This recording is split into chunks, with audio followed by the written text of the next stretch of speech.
société gabonaise repose sur des valeurs et coutumes bantoues. Or, celles-ci semblent en perdition auprès des jeunes. Le milieu musical, artistique et scolaire sont en pointe sur ce phénomène. La rédaction d'Info 241, par le biais de ses correspondants présents dans les villes de Port-Gentil et de Libreville, est allée à la rencontre des populations de dites villes pour leur poser les questions suivantes. Que pensez-vous de cette situation de dépravation des mœurs de notre société et les dérives observées, notamment sur la toile? À qui incombe cette situation? Et les solutions proposées pour lutter contre ces valeurs bafouées souvent par ceux et celles qui sont censés les promouvoir. Et voici les réactions recueillies sur place. Je dirais que c'est une situation terrible pour notre jeunesse. Parce que les voir s'engouffrer comme ça, chaque jour un peu plus, c'est vraiment une situation alarmante. Et tout ce que nous, on peut faire en tant qu'aînés, en tant que parents, c'est juste prodiguer des conseils et espérer qu'ils en tiennent compte. Parce qu'on peut bien éduquer les enfants à la maison, mais on ne sait pas ce qui se passe quand ils sont dehors. Ajouter à cela l'Internet. Parce que même si un enfant n'a pas de téléphone portable, il suffit qu'il se connecte sur un ordinateur dans un cybercafé et puis il se lance dans tout ce qu'il veut. On a juste à espérer qu'ils tiennent compte des conseils qu'on leur donne à la maison. Donc, ceux et celles qui sont censés promouvoir ces valeurs sont les premiers à les bafouer dans la musique et autres, parce qu'on voit des clips à la télé. Si on prend un peu le cas du Gabon, tout le monde se réfère aux États-Unis. En fait, la majorité des artistes étrangers, des États-Unis en particulier, sont à moitié nus dans leurs clips. Et on voit que c'est ce qui se passe ici au Gabon en ce moment. Les artistes dansent à moitié nus à la télé. Et les enfants ne font que suivre cet exemple. On ne peut pas interdire l'Internet au Gabon. Je ne pense pas que c'est faisable. Donc, la seule chose que nous, on peut faire, c'est juste prodiguer des conseils et espérer qu'ils les suivent. C'est tout. Alors, je dirais, en effet, nous observons une véritable dérive dans tous les milieux au fur et à mesure que les années passent. De surcroît, même, avec l'innovation des technologies via les NTIC, les déboires se sont vraiment multipliés à une vitesse exponentielle. Mais vraiment, je pense que cette situation est vraiment déplorable et alarmante. Je dirais que cette situation incombe aux dirigeants, premièrement, qui ne mettent pas assez de garde-fous pour indiquer le phénomène, mais également à certains parents démissionnaires, qui ne prennent plus le temps d'éduquer les enfants. Les parents ne prennent plus le temps d'éduquer les enfants, les surveiller et communiquer avec eux sur certains sujets qui ne devraient plus être tabous. De nos jours, avec le monde qui est déjà ouvert à eux via les réseaux sociaux. C'est vraiment des parents ont aussi une part de responsabilité dedans. Des sujets tels que les addictions à l'alcool et à la drogue et le sexe, etc., ne sont plus abordés et c'est vraiment dommage. Ce sont des sujets qui devraient vraiment être abordés. C'est vraiment dommage. Déjà, je dirais, les solutions de la part déjà des gouvernants. Les gouvernants devraient ouvrir une plateforme d'échange sur des sujets dits tabous, en fait, qui doivent passer en boucle sur les chaînes de radio, à la télé et sur les réseaux sociaux. De la part aussi de l'ONG, voilà, l'ONG aussi devrait ouvrir des campagnes de sensibilisation dans les établissements. De la part aussi des parents, beaucoup de communication avec leurs enfants, surtout les préadolescents, et avoir une surveillance sur des heures de programme avec les enfants sur certains sites. Voici un peu. C'est mauvais parce que ça salit l'image déjà du Gabon, ça salit l'image de l'Afrique et ça montre en fait qu'on ne respecte plus nos valeurs parce qu'avant, euh, pas avant les valeurs étaient respectées, mais depuis la venue des réseaux sociaux, on voit que peu à peu ça commence à se détruire. Donc je pense que ça nuit à l'image du pays, ça nuit à l'image de l'Afrique, ça nuit à l'image des jeunes, parce que les jeunes, c'est l'avenir de demain. Et si les jeunes sont déjà gaspillés par ce qui se passe sur la toile, bien que les jeunes sont souvent acteurs de ça, c'est mauvais. Et qui incombe cette situation? Cette situation incombe à tout le monde, aux autorités, à la population et même aux médias sociaux. Ça incombe aux autorités parce que ils doivent faire des vérifications, ils doivent faire des filtres sur Internet afin de garder ce qui est bon, ce qui n'est pas mauvais. Il doit y avoir des filtres, des gens qui sont là pour filtrer tout ce qui est publié sur les réseaux sociaux. Et je pense aussi il doit y avoir des lois qui interdisent certains trucs à ne pas publier sur les réseaux sociaux. Par exemple, en Côte d'Ivoire, il y a des lois sur certaines choses qu'il ne faut pas dire, qui nuisent à la société, qui nuisent. Il y a ils ont des lois pour les cyberactivistes. Donc, tu vois que la faute incombe à l'État, la faute incombe à la population parce que c'est nous qui sommes acteurs. Ce n'est pas le chef de l'État qui publie les mauvaises choses, c'est nous-mêmes qui publions les mauvaises choses. Donc ça nuit encore à nous-mêmes. Donc c'est nous-mêmes d'abord, nous sommes acteurs principaux de cette mauvaise attitude. D'apprendre quelles sont les solutions. La proposition que moi je donne, je laisse cette proposition est la sensibilisation déjà parce qu'il ne faut jamais arrêter de parler. Il y a la sensibilisation et puis aussi créer des lois pour limiter les trucs, les choses à publier sur Internet. Pour moi, ce n'est la suite c'est une suite logique en fait d'un système qui a failli. Quand je parle de système qui a failli, c'est pas forcément nos dirigeants parce que quand on demande à qui incombe cette situation, je trouve que la situation est partagée. Premièrement parce que beaucoup de pères sont démissionnaires, les familles sont la souche familiale est d'abord éclatée dans notre société. Il y a tellement de familles recomposées ou monoparentales que les enfants n'ont plus de repères. Et les parents qui étaient censés être des guides deviennent des démissionnaires à tout va. Donc voilà pourquoi c'est d'abord ça le premier truc. Et puis la chose aussi, je me dis que donc la dépravation des mœurs, ce n'est qu'une conséquence de ce qui devait se faire du fait que l'on n'a pas assuré certaines choses. Là même, on le constate aussi même avec la transmission des valeurs. Les mamans d'avant n'ont pas par exemple passé le flambeau aux femmes d'à présent par exemple. Et aussi il y a les cultures occidentales qui sont venues nous influencer, pas forcément à 100% dans le mauvais sens, mais aussi elles sont venues aussi apporter une certaine frivolité dans le sens d'habillement, dans le sens de on fait beaucoup de choses. Voilà pourquoi moi je trouve que comme solution, je propose que l'on puisse avoir réellement des vrais débats de société, c'est-à-dire revenir à nos sources, non pas forcément pratiques traditionnelles, mais je parle plus dans le sens de les dépositaires de nos cultures doivent vraiment revenir à cette transmission de flambeau. Quand on parle des Okambi, par exemple, lors des mariages, ou des grands-parents et consorts, ça doit être des passages de témoins, pas seulement se dire qu'il faut être initié ou non, il faut que la connaissance puisse se vulgariser de manière plus générale. Parce que si on conserve ce qu'on a et qu'on meurt comme ça va être compliqué. Donc c'est un peu ça. La société gabonaise repose sur des valeurs et des coutumes bantoues, c'est vrai, mais j'irais même plus, pas seulement la société gabonaise, mais la société africaine repose sur des valeurs et des coutumes bantoues.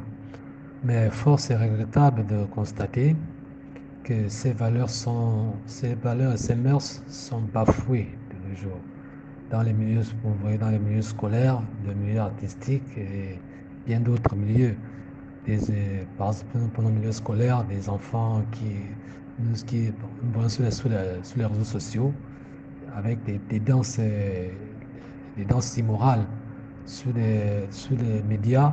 Nous voyons des vidéos, des films, des gens qui s'embrassent, alors que à l'époque de nos parents, cela était considéré comme tabou. Mais moi, je pense que cela est dû à la mondialisation. C'est vrai qu'il faut fonctionner avec son époque. À l'époque de nos parents, il n'y avait pas il n'y avait pas Internet, il n'y avait pas la télévision, il n'y avait pas les radios. C'est tout cela qui influe, vu que nous voulons, l'Africain en général veut copier l'occidental, parce qu'on se dit que c'est l'occidental qui est le mieux à nous montrer quoi faire. C'est l'occidental qui vit le mieux, c'est l'occidental qui est... En fait, la richesse vient de l'Occident, que ce soit la richesse physique, que ce soit la richesse morale. Donc voilà pourquoi nous voulons tous copier l'occidental. Or, nous savons que ça va à notre perdition. Et donc, cette situation est vraiment alarmante. C'est pourquoi j'exhorte le gouvernement. Bon, c'est vrai que le gouvernement, là aussi, le gouvernement aussi, là de ce fait, n'a pas de force parce que c'est pas le gouvernement qui va venir dire à l'enfant de ne pas danser comme il voit à la télé. C'est pas le gouvernement ne va pas interdire l'Internet, ne peut pas interdire les médias, ne peut pas interdire les télévisions, les radios. Bon, ça, c'est ça, là, la tâche incombe maintenant aux parents.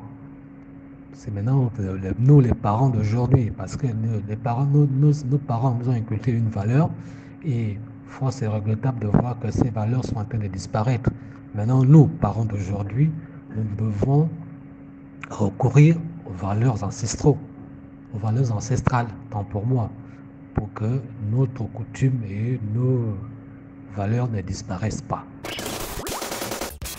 Chez nous, tout est faux. Déjà, dans un premier temps, tout est faux. Notre constitution, elle est calquée.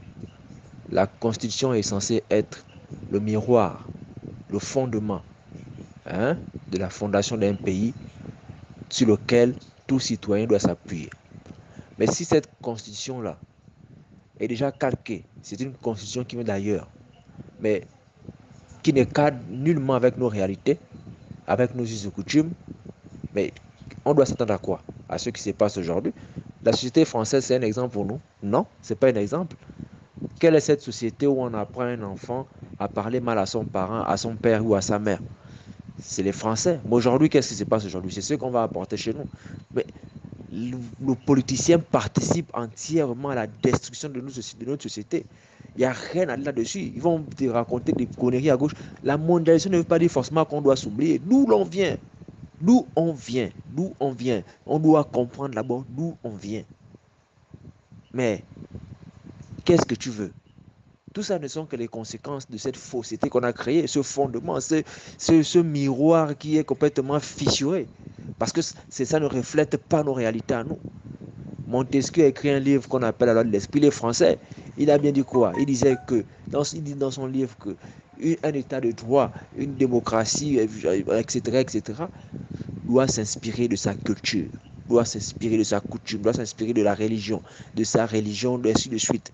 Mais nous, notre constitution est inspirée de qui et de quoi? De rien du tout. Elle ne s'inspire même pas de nos coutumes, elle ne s'inspire de rien du tout en fait. Donc, ce qui se passe aujourd'hui, moi je dis juste que c'est la conséquence de ce fondement qui a été mal fait. On repart au fondement. Avant de tenir compte, avant de s'attarder sur les conséquences, on repart au fondement. Les fondements, c'est quoi? C'est la Constitution. On doit la cadrer avec nos réalités, avec nos us et coutumes, avec la religion et ainsi de suite. Une fois que ça se fait, maintenant on la met en application. Voilà, c'est vrai que ça va être difficile, mais ça va finir par venir. La Chine aujourd'hui, voici ce qu'elle est. À cause, justement pourquoi? Parce que elle s'est inspirée de sa culture. Et voilà. Leur président Mao, Mao là, il avait écrit un livre là où il disait que le jour où la Chine va s'élever, le monde tremblera. Aujourd'hui, qu'est-ce qui s'est passé? Qu'est-ce qui se passe? Mais ils se sont inspirés de quoi? Ils ne sont pas inspirés de Hollywood. Ils ne sont pas inspirés de Paris. Ils se sont inspirés de ceux qui avaient déjà chez eux. Mais nous, on s'inspire de quoi? De rien du tout. Comme ça ne peut pas nous étonner de voir ces jeunes-là dans la situation actuelle parce que on est complètement, on va dire quoi, le politique nous a complètement, lui-même il participe comme à la destruction et laisse-moi te dire qu'ils le savent très bien, mais sauf que ça les arrange, que cette jeunesse soit ainsi. Ce n'est pas les fausses sanctions qu'ils vont mettre là parce que ça, ce ne sont que des conséquences, mais tout simplement parce que ça les arrange de voir cette jeunesse dans cet état-là. Voilà. Ça fait honte. Ça fait honte. Ça fait honte pourquoi? Parce que dans le passé, nos grandes-mères et nos grands-parents nous disaient toujours que la femme doit couvrir son corps. On ne doit pas voir le bas-ventre d'une femme. On ne doit pas voir les épaules, les seins, les fesses d'une femme. Cela rend la femme vulgaire. Mais malheureusement, nous remarquons que nos enfants marchent nus.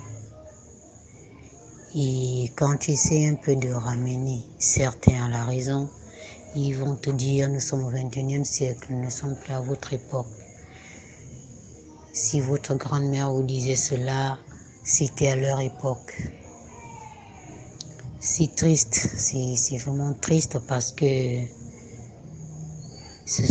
toutes les femmes sont mélangées. C'est ce qui fait en sorte qu'aujourd'hui l'homme ne respecte plus la femme. Les hommes ne respectent plus les femmes. Vous voyez même dans la musique que l'on suit dans l'occidental et même la musique, même ici au Gabon, dans leurs clips, tant qu'on n'a pas encore vu une femme nue, le clip n'est pas bon. Il faudrait que les femmes viennent, se voudraient devant les caméras, à moitié nues, certaines à poil. C'est la tendance. Pour elles, elles ont vu que c'est ce qui donne la popularité. Pour elles, c'est la popularité d'abord. Mais c'est dommage, c'est vraiment dommage parce que ça diminue la valeur de la femme. Ça diminue la valeur de la femme et le gouvernement devrait vraiment s'atteler à pallier à ce phénomène. D'ailleurs, comment est-ce qu'ils vont s'atteler à pallier à ce phénomène puisque eux aussi ils aiment voir ces choses-là. Ils passent leur temps à regarder les petites filles qui sont à moitié habillées. En Guinée équatoriale, par exemple, à l'époque de, je crois, Mathias Msamengema, un truc comme ça, quand on te voyait on voyait une femme avec une courte jupe, les policiers l'attrapaient et la bastonnaient. On t'amenait au poste et on te frappe, on te chicotait bien pour que la prochaine fois tu t'habilles décemment. C'est ce qu'on devrait faire à toutes ces petites filles, à toutes ces grandes filles même. Il n'y a pas que les petites filles, même les mamans. Tu rencontres des mamans au marché qui sont là. Elle a une petite culotte, elle va en public. Certaines sont là, se voutrer sur les réseaux sociaux, en caleçon, soutien, en string, soutien. C'est la tendance. Ils ont toujours un adage dans leur bouche elles disent quand tu as un beau corps, pourquoi le cacher? Ah bon? Et vous voulez vous marier et vous êtes plein dans des églises à chercher les maris. Comment est-ce qu'un homme va accepter d'épouser une femme que tout le monde a vue nue? Une femme qui marche nue dans toute la ville, qui est sur les réseaux sociaux en slip, et puis tu vas prendre cette femme, tu mets à la maison. Demain ou après-demain, tu vas aller avec tes amis, vous êtes là en train de boire, et puis un de tes amis te sort la photo de ta femme en slip ou bien nue. Comment est-ce que l'homme va se sentir? Donc il est vraiment temps que nos filles, nos sœurs, nos tantes se reprennent. C'est une responsabilité,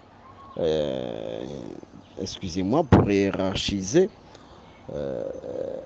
qui relève du politique.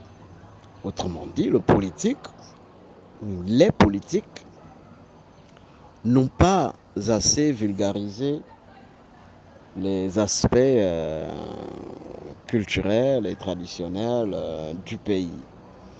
Bien, y a-t-il des solutions pour y remédier? Bien sûr qu'il y en a. Okay? Il faut justement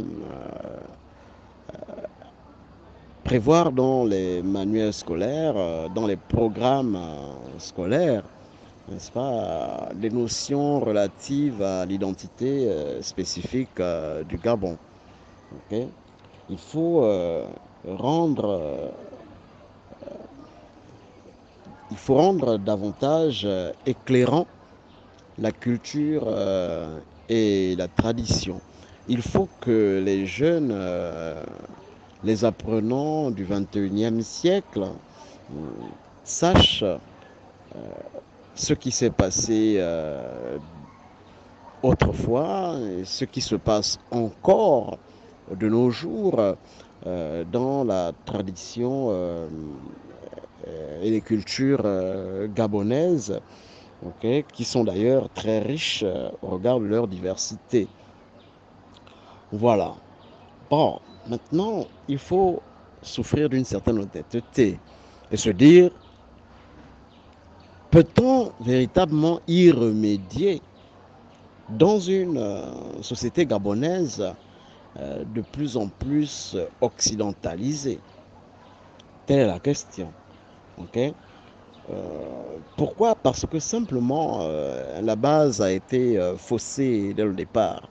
Okay? Comparativement aux sociétés ouest-africaines, la société gabonaise c'est totalement a été à son corps défendant aussi, totalement déraciné de son milieu traditionnel et culturel.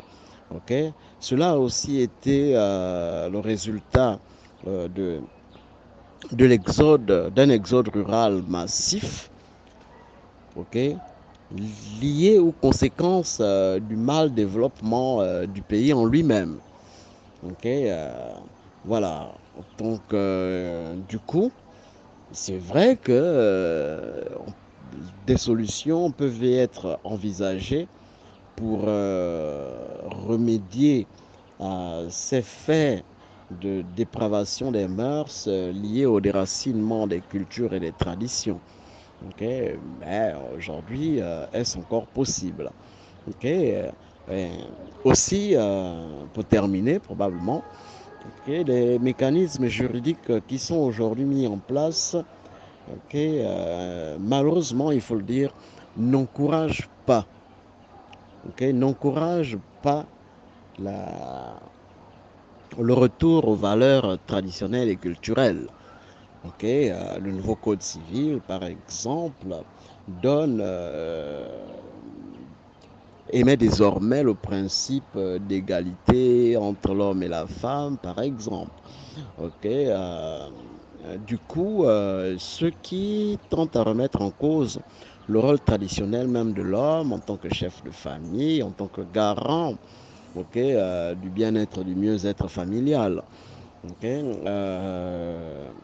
le principe sur la dépénalisation de l'homosexualité, par exemple, encore, ne contribue pas à ce retour, okay, aux éléments traditionnels et culturels.